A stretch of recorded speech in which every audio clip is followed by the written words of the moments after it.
Maisha bila kazi yanaumiza. Kuna kipindi maishani unapitia hali ngumu ya kukosa kazi, hadi nafikia hatua watu wako wa karibu wamezoea hali yako. Marafiki wanakuja ghetto bila hata kukuuliza kama upo umetoka.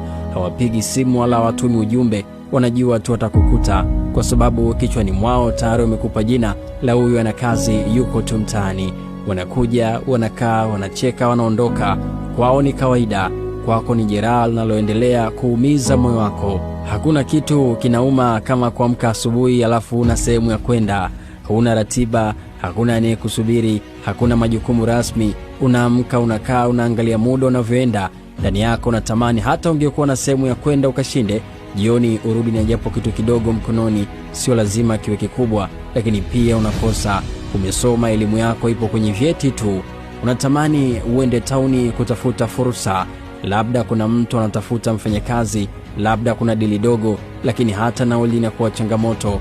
Unabaki na mawazo tu, mipango mingi kichwani, huku kila hatua ya kwanza tu inafeli. Ukiwa jobless, si tu pesa inakosekana, hata heshima yako kwenye familia inaanza kushuka.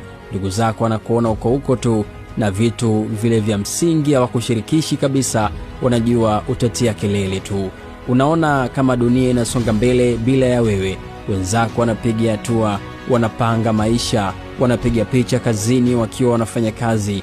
Wewe uko pale pale kila siku, moyo unakuuma, la kufanya hakuna.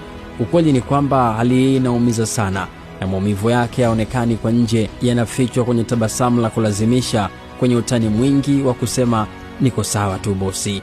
Maisha ni magumu ukiwa hauna kazi. Utakosa hela, utakosa heshima, lakini mwisho wa siku kila kitu ni mipango ya Mungu. Mimi ni Steve Champion.